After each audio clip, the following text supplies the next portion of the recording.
Hello, on this episode of the Inventive Marketing Club, we're going to be looking at creating remarkable video content. Now, this is a rerun of my webinar back in February, where I share different ideas on how to create memorable video that will engage your customers. And I've got lots of examples and ideas to get you started. The thing I love about video is it helps create emotion. So, for example, if you see someone smiling in a video, then you are likely to smile as well.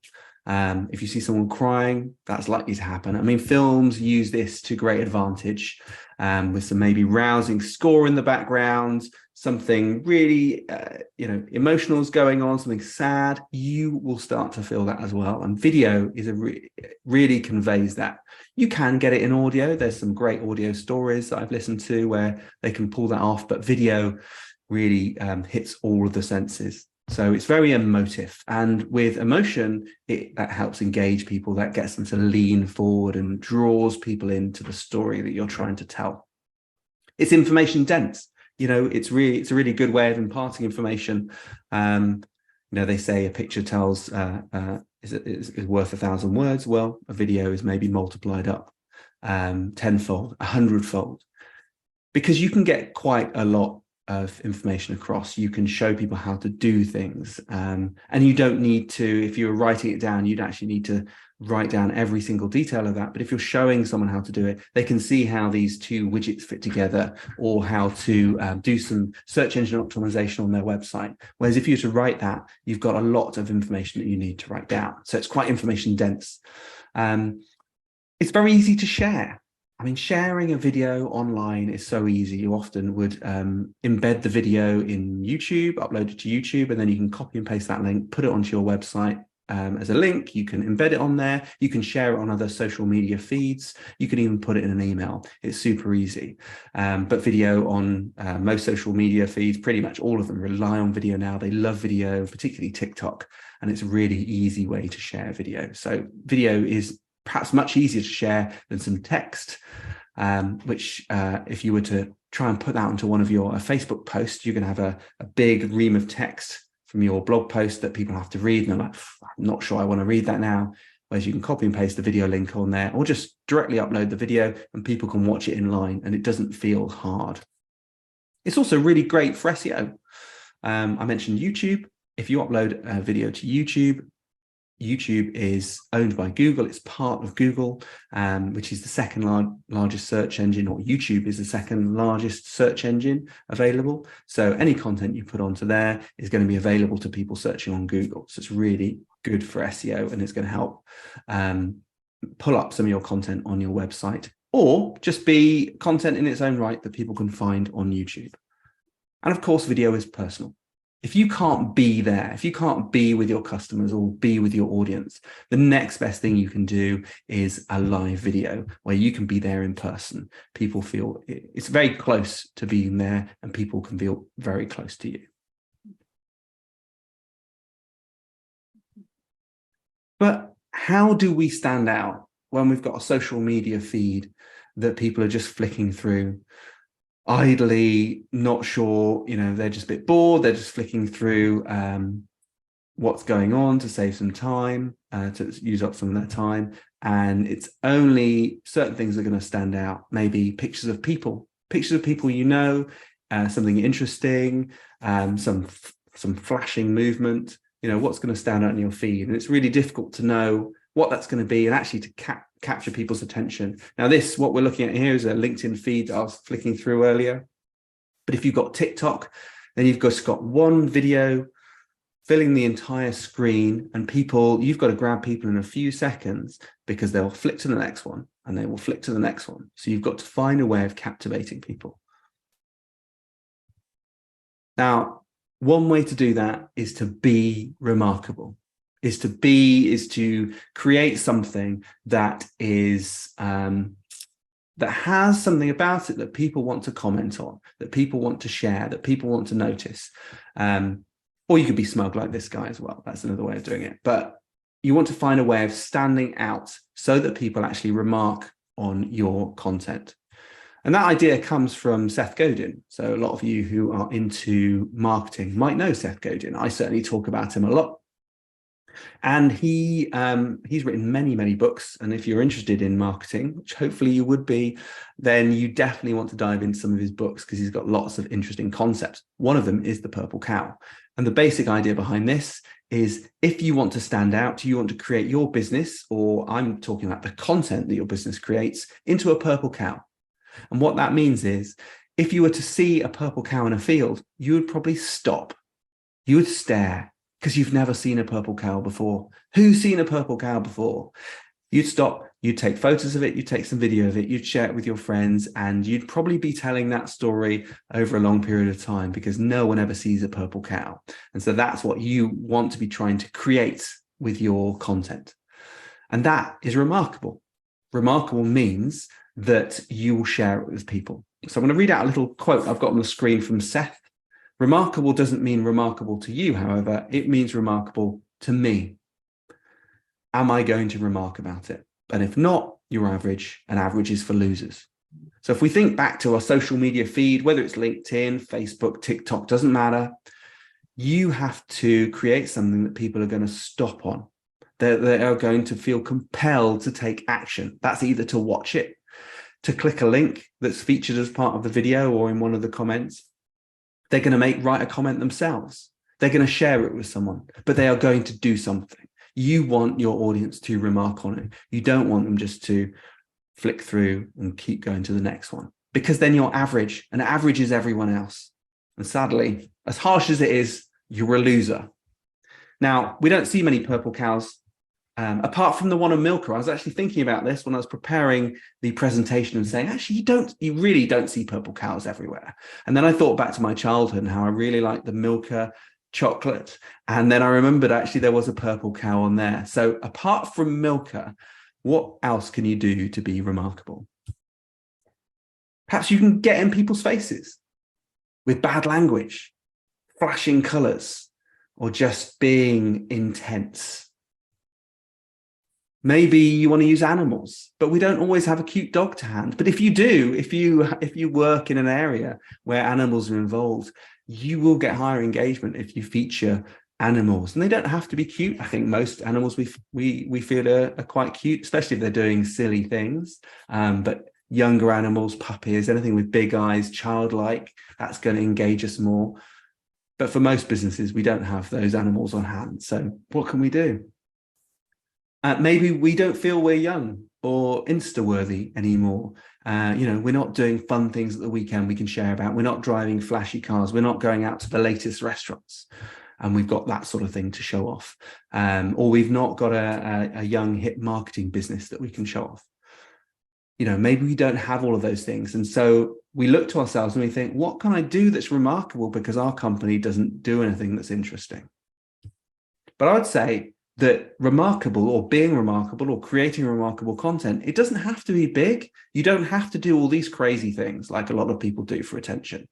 You can actually create content that is specifically for your customer. It's specifically for your audience. It's personal. You make it fun. You make it informative, and you make it individual for them, because then it's remarkable to the people you're making it for. I'm just going to run through a few examples and just talk through a few ideas that hopefully are just going to give you some inspiration when you're coming to make your video. So the first one I saw, which is quite fun, Oreos. I actually like Oreos, but I haven't had them for ages. We were talking about them.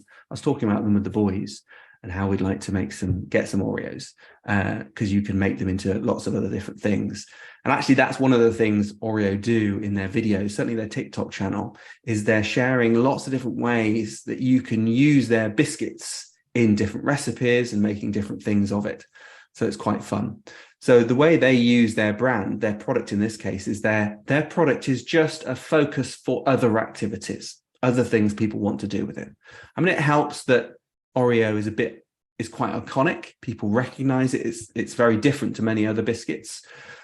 Although I do like a good custard cream, which is quite comparable. But in this particular example, they're using the Oreo in the middle as a circular design and then drawing a picture around that of some balloons, which I quite like. But they're just using their product in different and interesting ways. And it may be that you can take your product, which ordinarily might be quite boring if you were just to think about it and just look at it. But maybe you could put that product in interesting situations or get people to do interesting things with it. Another example, which I haven't got a video of, but I know I've used the product myself, is Sugru or Sugru. And this is like a moldable, it's like a putty. And when you take it out of the packet, it comes in funky colors and you can mold it and use it to fix or use it for so many different things. I mean, people use it for fixing gadgets. I've used it for putting on the bottom of my drainer because one of its little rubber legs came off. And you can mold it into any shape you like, and then it goes hard. It's brilliant stuff. The nice thing about it, one of the things they did is they actually got their customers to share what they did with their product. And it's such a good way of actually creating content that they can reuse on social media. They were using some of it in their packaging. I know when you bought it, it would have some examples of how you use it and encourages you to share it. So they're sort of encouraging this cycle of customer, not only testimonials, but content that they can use to promote the product again. It's very nice cyclic nature. So maybe using your product in a fun way, encouraging your customers to do that could be quite a good way of creating content that stands out. And the reason it stands out, especially if you get your customers involved, is because they created it, they care about it, and they're more likely to share it. Here's another silly example from a client of ours, actually. Oreo isn't a client of ours, sadly, but this one is Park Display. So this is one of their employees who's just doing some silly dance while he's doing some painting. Now, the thing I've noticed with Park Display is they do put out a lot of fun videos, silly things like this, where, you know, they're just acting up, or sometimes they're using a video filter where they're getting their employees' heads are put on some dancing bears or something like that. All of these things go together with when you meet Park Display and when you work with them, they are quite fun. They're, you know, interesting characters, fun to work with. And so if you like that and you like these feeds and they stand out for you, then you're getting an insight into how they work. And I think that's really nice. So yeah, what Park Display do is they create exhibition stands for people, which I think a lot of exhibition stand companies would just show off the exhibition stand. That's one way of doing it. You could just go and take photos and videos of that and showcase that, which is useful to some degree. You know, you get, if you are looking to design an exhibition stand and you're looking for one of those companies, then that's helpful because you get an idea of a flavor of what's topical at the moment, what other people are doing. But it doesn't stand out because every exhibition stand can do that. What stands out is to showcase how fun your employees are, what interesting things that you get up to. I think if you like that, then you're going to like working with these people. So I really like that. Show how fun your team is a really good way of standing out. Another way of doing it, and sorry to feature me, but I think this is a good example, is to try and tell a story. Try and find something that's going to be interesting to your audience, and then do some of the hard work to go and collect that information, put it together in a format that's fun, and then present it back to them. So this is from a couple of years ago, back when Bath Digital was running an in-person. Sadly, I don't think it's running anymore. Certainly wasn't last year. But I've been for a good number of years, and we've tried to report on it. So we would go there and I would watch a number of the workshops, which are all focused around digital things, which could be to do with coding, marketing, even the ethics of digital, how digital works and data is collected online. So all very interesting stuff. I consider it my continual professional development. And so what I would do is I'd go to these workshops and I'd take notes. And I thought, why not bring our podcast to Bath Digital? Because then not only can I learn all of this information, but I can record some of this information and share it with customers, because then it's useful for them. And then I went one stage further and thought, why don't I interview some of the people I'm listening to their workshops? So here's Amy Morse. I forgot her name by the other day. And I said to everyone in the workshop, I've completely forgot her name, forgetting completely. It was titled on the screen what her name was, because I'd remembered to do that at the time. So this is Amy talking about copywriting. So what I'd do is I would pick out the people I want to go and watch. I would then take a note of one particular question I want to ask them, and then go up to them afterwards, say thank you for the presentation, and say, hey, would you mind if I can interview you for the podcast? And most of them were more than happy to do that because they thought free promotion, great. And then I'll get all the recordings, we put them together, edited it and put it out onto LinkedIn. Now, what makes this remarkable is the fact that I am going out and connecting with other people. I'm asking them for their advice, their opinion. And people like that. People like sharing some expertise. They like talking about themselves. They like getting a bit of free promotion. So not only was I able to put this video together and share it with our customers, and hopefully they found that useful. I know a number of them have watched it, but also I was able to get some extra promotion because I stood out to these people I watched. I was able to get them to share this video as well. So that video could spread further and get into their customers' timelines, and hopefully more of their customers would watch it. So this video, more than some of the others, because I included other people, got many more views than some of our others would. So including other people in your video work is a really good idea. Connecting with them, you're building relationships, and hopefully if you do everything right, you have a good story to tell, they're going to share it too.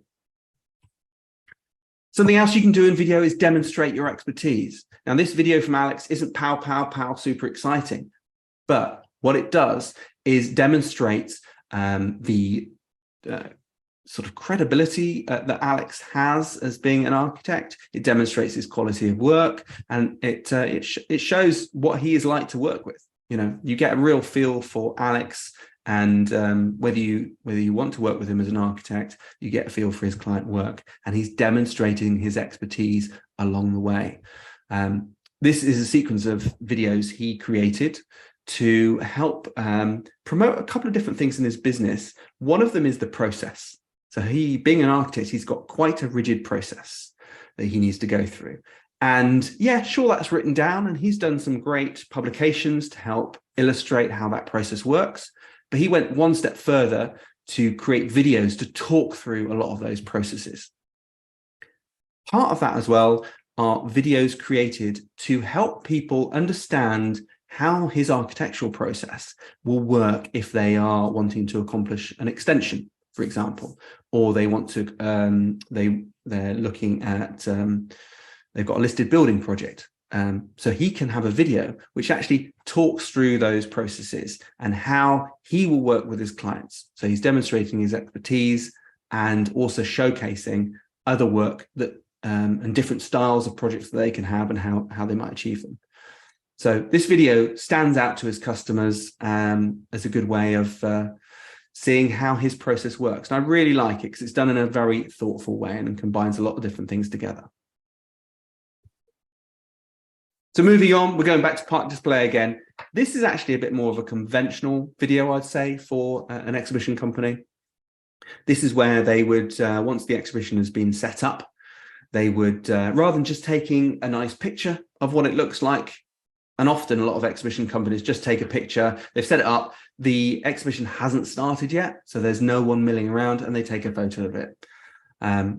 In this case, what they've done is just taken some time with the photographer there to do a little bit of video as well, and just put a little title on it, and it's something they can publish on LinkedIn. And they do a lot of these for any new client work. They'll try and do one of these and then showcase that straight away. And it's a really good way of showing, look, we're doing business. These are the people we're working for, and that helps. It's something that stands out in their feed. And if people are looking for exhibition work at the time, then this is something where they go, oh yeah, actually I wanted something like that. So it's a little bit further. So the combination between some of the more sensible, I'd say, video like this and some of their fun videos featuring employees is pretty cool. Here's Nikki from Eclipse, one of our clients. And this is a way of using video to stand out by asking a testimonial from your customers. So you could look at this in a couple of different ways, but I would look at it as a way of standing out to your customers by actually going out and asking their opinion on something, asking about their business, maybe asking for feedback on what you do, and hopefully, ultimately, they'll say some nice words about your company. So that's one way of standing out, but also as a way of standing out on your social media feed by incorporating your customers and getting testimonials and showcasing those. It shows off how you help people, how you work with people. It can give you some good case studies. that show your potential customers or people interested in that field how you might work together, or the sort of work you can do. Now, we've actually done a whole club session on testimonials. It's number 14. So if you look for IMC14 on our website, how to make a fab client testimonial videos, we'll make sure that's linked in the notes. Then it actually takes you through some of the process you can go through to create different sorts of testimonials. There's lots of questions you can ask in there, lots of helpful tips and advice. So if you are into doing that, it's quite a good idea.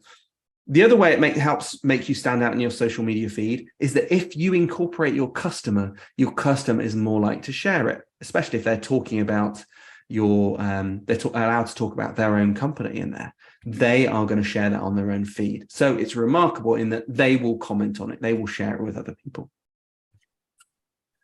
Here are some fun little videos. These are actually customer contributions from Hot Tubs Rock.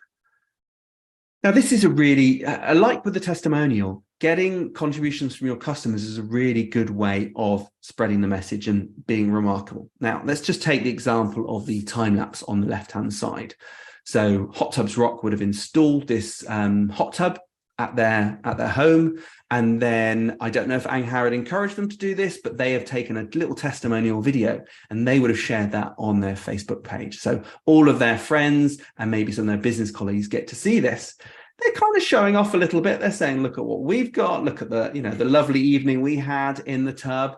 That is going to maybe make some people a little bit jealous. They'll go, oh, we want one of those. Look how nice that looks. And they might well become a little bit warmer to the idea of getting a hot tub. They've obviously tagged in Hot Tubs Rock on this. Hot Tubs Rock are then able to share that on their own feed. And then any customers, any audience, any people who are warm to the idea of a hot tub, they can see, just like with Park Display, that people are buying their product. So it's social proof that people are actually buying their product and using their service. And again, may make them a little bit closer, might make them pick up the phone or visit their website and browse some of the products available. So getting customers to contribute to your video is not only a really good idea because it's likely to get you more reach, but it also, if you develop it in the right way, can become an easier way to create content because you aren't having to think about it each and every time. All you're doing is essentially asking customers and maybe showing the way, demonstrating some examples of the types of content they can do. And you're doing that by getting client examples and contributions and showcasing them on your website, showcasing them on your social media feed, maybe using some of them as examples when you're going through a sales process and showing some customer contribution videos. In doing so, that kind of shows them, well, when you buy from us, you want to share, you want to love it so much that you will actually share it with other people. A little bit more from Angharad here. This is a rant of hers on Facebook. This is on, I think this is on the business feed. I can't remember what she's talking about here. Hopefully it wasn't ranting about a customer.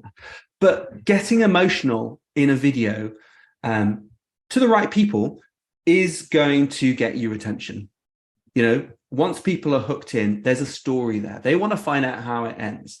And it also might divide people as well. You might get people really supporting you in whatever it is that you are ranting about. And you might get people who disagree with you as well. That's really good. Having a divided audience is brilliant because it spurs conversation. Now, I think there are maybe a lot of people on social media, particularly Twitter, where they are very divisive and they will post things just to divide the audience and get arguments happening on Twitter. I'm not suggesting you do that. And I don't like that. You're over contriving it. But if you have things that are important to you that you want to talk about, get them out there. Get them out there to your audience. This certainly isn't my approach. I actually sort of showcasing something that I'm unhappy about on social media. It's just not the way I've been brought up. But for some people, it can work really well. Maybe I should. There's certainly things that Claire and I talk about that we have strong opinions on that you know actually might work quite well on social media. But for some people and for the right audience, I think it can be quite good. Get emotional. Share how you really feel. Have a rant. Or just use puppets. You know, if you're can be difficult sometimes to come up with ways of promoting your product. Maybe you just want to do something different. You want to actually have something that people don't often see online a lot of the time. And here's an example from Tom.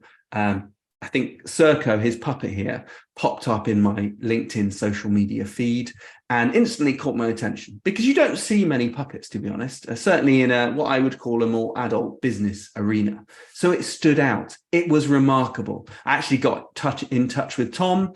After watching some of his videos, I got in touch with Tom and we interviewed him on IMC36, bringing brands to life with humor and puppets. And we'll make sure the link's in the show notes. So we actually interviewed him on that webinar just to find out a little bit about his business and how he started using puppets to promote his business. Now, in actual fact, Tom does make puppets. Tom is very theatrical. He's on the stage. He's often doing a lot of things, certainly around Christmas time. But in between, he does help other brands with either using his puppets to help promote what they do, or he makes them a puppet to help promote something they want to do.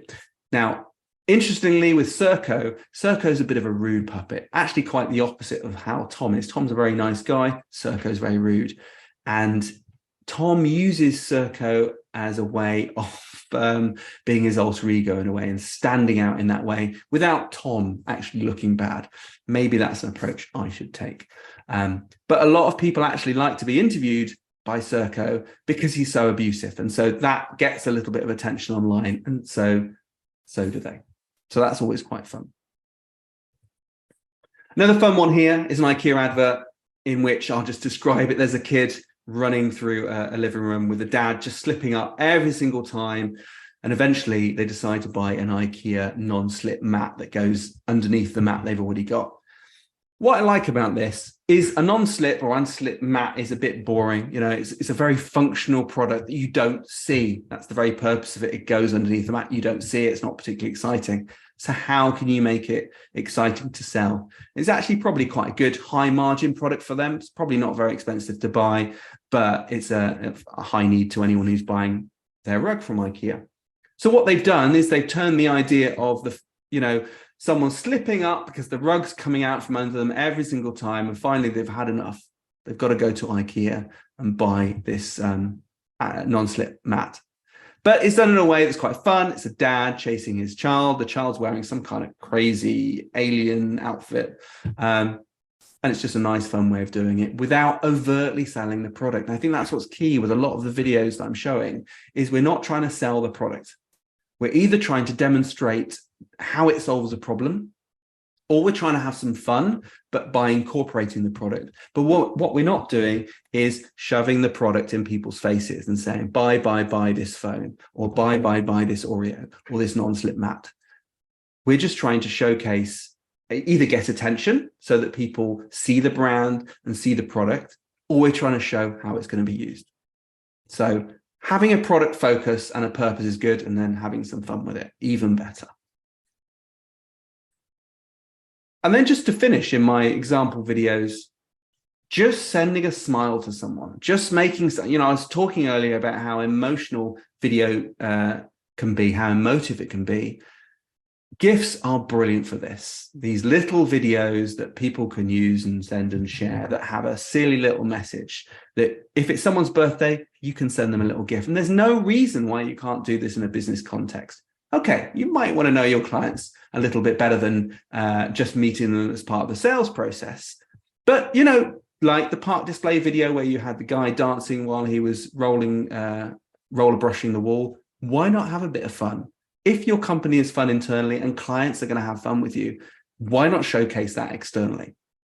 So I think GIFs are great. They're a little bit of fun. I probably don't send enough of them. Claire, watch out. I'm going to be sending more in the Basecamp pings. But I do love them. And I think it does send a smile. Certainly I get them when I receive them. So to wrap up, the takeaways really from if you want to create remarkable videos is make it fun, make it helpful, and make it interesting. It could be all three of those or just one of them.